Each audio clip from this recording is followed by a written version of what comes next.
Hey, all you fantastic R-Space fans. Today, we've got a great story about a guy whose wife of 5 years has a secret date that she thinks he doesn't know about. But guess what? He knows everything. Let's get into it and see how it turns out, shall we? I, 30 male, been with my wife, 27 female, of 5 years. She has a secret date tomorrow night, and she doesn't know I know everything. So today I come back from work and hop in front of the TV. My wife's laptop is on the desk in front of me, and I'm just too lazy to go to the bedroom to get mine, so I just grab hers. I wanted to check my Facebook to reply to my cousin's message, but in the inbox, I realized that my wife is still logged in. Lo and behold, there's my wife, trying to set up a date for tomorrow night. Fan-freaking-tastic. This soldier, let's call him Stan, is 32, and he grew up in the same town as she did, but I think they only vaguely know each other. So my dear wifey comes home about an hour after me, and she immediately starts talking about the plans for this weekend. Tomorrow night, my friends from my hometown want to meet up. Stan, his sister Jessica, and another girl, Sam. I'm not sure if I want to go yet, but it's okay if you don't want to go since they are all from my lame hometown. Then immediately, she starts doing plans for Saturday and Sunday. I wait for her to finish, and then I say that I absolutely don't mind coming with, especially since I want to meet her friends, or friend. She goes on for a little bit how it's really going to be boring and how I go to sleep pretty early, so I might get grumpy. I wake up early for my job. I keep pressing that I would actually love to go, but she changes the topic as she is almost 100% not going to go anyway. When she started watching TV, I told her I have to use her laptop for my fantasy football so I could see any new developments with her date. Then, his message comes in, and she nonchalantly exchanges the phone numbers just a few feet away from me. She used Facebook app on her phone, and I can't see the screen, but I could see everything on her computer. Now, I don't want to confront her right away because she's going to find some lame excuse. I kind of want to see the excuse she is going to come up with tomorrow so she can go outside and leave me at home. It is eating me on the inside though, and can't sleep right now. Our marriage is not ideal. We had some tough times recently and the sex life is definitely not what it used to be. I love her, but I definitely don't want to be with a cheater. She cheated on me, also with a soldier, what the hell, 4 months into the relationship when we started dating, not yet married. And I forgave her, but I swore to myself that this will be the only second chance. We don't have kids, which would make the whole thing easier, and we both have good jobs, so the alimony I'd have to pay would be minimal. Does anybody have any suggestions on how to handle this? Should I confront her tomorrow morning, or should I wait for the date to take place? So here I'm just going to go ahead and post her little convo, artistically modified, just so somebody can hopefully please tell me that I'm crazy and looking way too much into it. Is it just me, or is she really drooling all over that guy? Man, I feel like my head is going to explode because I'm so teed off, and now I have to go to sleep next to her. While I was typing, he sent her another message to text him during work if she gets bored. Nice, honey. I hope you have a very entertaining day tomorrow. Ashley, 8:25, 8:51 p.m. Stan, how are you doing, buddy? It's so nice to see you're doing well. Stan, at 8:52. Thank you, Ashley. Great to hear from you. How are you? What's new? Ashley, 8:54 p.m. Oh, nothing new. Moved to our new city recently from old state. It's good to be back home near the fam. Where are you roundabout? I have to admit, I find your life is fascinating. I really hope you're doing well. Traveling much? Stan at 8:59 p.m. I travel a lot. Live in her and his hometown. I'm doing private security work in one other city for the moment. I teach some firearms and law enforcement, military as well. Just trying to stay busy. I may go back to the army. It really is great to hear from you. What are you doing now? Ashley at 9:08 p.m. That's fantastic. I bet you are in very high demand right now. I bet you are enjoyed getting to use your skills on the home front side. I always regretted not pursuing a life in the military, settled with being her profession. It's the typical corporate job. I stand out because I am not freaking weird. That makes me a rock star. So the corporate ladder is shorter for me. I move a lot, 5 times in 6 years, so I'm still a vagrant. But I like that. There's something refreshing to me with travel and lots of it. You've got to go to some interesting places, my friend. Probably not the reasons you wanted, but I remember you being a very worldly presence. You fit in anywhere. I know you probably hear this often, but the way you've served this country is so incredibly admirable. I hope you get to hear that often enough. Stan at 12:18 a.m. I'm sorry for the delayed response. I want to thank you for the recognition you have given me. Most cannot say more than a thank you. Many guys see me as a reminder of what they have not done, and that makes them somewhat defensive almost. Most women just see it as something hot or sexy. The best compliments come from older folk. Younger people have no understanding of sacrifice or honor, but you're different. You really are intriguing, and you see through and understand people, it seems. That is why you are successful, I believe. It shows your intelligence. Ashley at 8:43 a.m. Haha, now it's my turn to apologize for the late response. Well, that's just about the nicest compliment I've ever had, so thank you. I wouldn't even pretend to imagine how difficult life can be for a soldier, but I know that if you guys don't do what you need to do, regardless of the public stigma, countless other people will die. That's what the news doesn't put in their clips, and that is what the general public doesn't quite grasp. What you guys do is the most selfless thing on this world, and I could not imagine a more honorable but difficult life to live.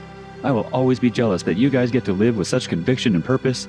There's a very small number of people that deal with that hardship, and I hope if you ever want to talk to someone or you need someone to say thank you again, please always remember my info. I really wish I got to know you better when we were younger, but I don't see why we can't be good friends now. Stan at 8:53 a.m. Thank you, Ashley. You were always a fun person with a big smile and, of course, very pretty. Smile and have a great day today. I will be in our new city when this gig is up to see my brother, and maybe we can meet for some drinks and shoot the breeze together. Ashley at 8:55 a.m. You have no idea how much I would love that. You better let me know. I'll take it personal. You take care of yourself. Stan, 8:57 a.m. I will definitely let you know. Take care of yourself as well, and I will see you soon. My brother lives in half-hour away. What area are you in? Ashley, 8:59 a.m. I am in specific part of our city. Across the river from downtown, about 30 minutes from his brother's place. Everything in our city is about half an hour, I've learned. Stan, 9:01 a.m. Very true. Any good bars up that way? I like the certain area. Ashley, 9:02 a.m. Yeah, I'm pretty close to certain area. I'm trying to learn the local dive bars, though. The more local, the better. Stan, 9:07 a.m. I may know a couple you might like. I usually just go to the pub a block from my brother's, so I can walk there and back without driving. Certain place has a cool spot or two as well. Ashley, 9:21 a.m. Certain place is great, I've heard. So moral of the story, I will defer to your judgment. Stan, 9:24 a.m. Ha, I like any pub dive and dive, not into the club scene. Who do you hang out with up there? And I take it you are working Monday through Friday, 9 to 5? Ashley, 11:40 a.m. I mainly hang out with people from work right now since I'm still so new.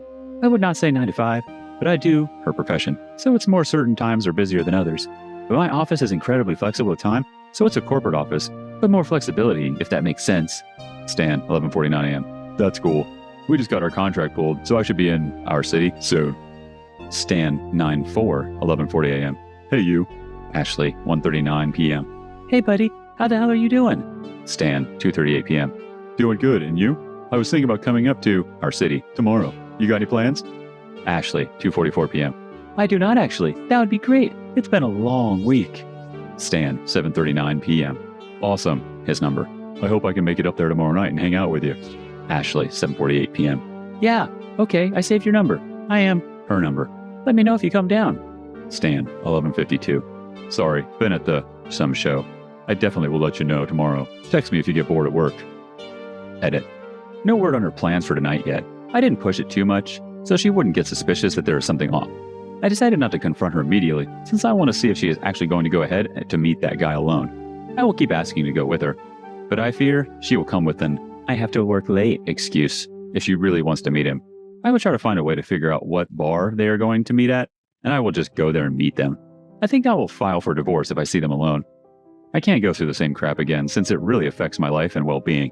I'm strongly leaning towards no counseling if my worst fears come through, because I think there is a huge gap in our mindset if she finds it acceptable to meet a guy on a Friday night without telling me. I would never meet a 4-year younger woman that I know from way back and were not close friends as indicated in their messages on a Friday night in a bar without telling my wife or not inviting her with us. I can't see how she doesn't know that's messed up and how detrimental that can be to our relationship. She is definitely not an idiot to see this, and if she is willing to risk it, then it just wasn't meant to be. My stomach is revolting from uncertainty, and I slept maybe an hour last night. Hey, I hate this feeling. P.S. If worse comes to worse, I definitely don't intend to make a scene. I don't know that guy, and I have nothing strongly against him, although he knows we are married, because it's not about him. It's about my wife's choices. Keeping my fingers crossed that she will make the right ones, but I don't have a good feeling. Hey, OP. I think you may be reading too much into this due to her past infidelity. Reading her responses to his flirting, "You were always so pretty," "Hey, you." She never responds with anything about his appearance and never deviates from "Hey, buddy," which is an obvious "Hey, guy, that is just my friend" greeting. I kind of get the feeling from your post that you're prone to overreaction and insecurity when it comes to her relationship with guys, which is all understandable since she has a history of cheating. She's probably well aware of how you feel about her talking to guys, so that could be a reason why she's trying to hide this from you. My advice? Talk to her about it. You're making this whole thing into a huge deal in your head. I mean, you're already considering divorce. Be calm and honest about how you saw the messages and that you weren't intentionally snooping. Honey, I made a mistake yesterday. I thought I was logged into my Facebook when I checked the messages on your laptop, but I quickly realized it was yours instead. It was a stupid mistake, but I saw some messages between you and Stan that makes me concerned about our marriage, especially since it seemed like you didn't want me to come along with you to meet him. Are we okay? What's going on? Don't be accusing because it honestly seems like an innocent conversation between two people catching up. The main thing you want to get straightened out is why she didn't want you to come along. I have to hand it to her though. She did mention that she was meeting up with him, and I didn't see any evidence of emotional cheating from those messages. I think you're overreacting, OP. Just talk with your wife about your concerns. Good luck to you guys.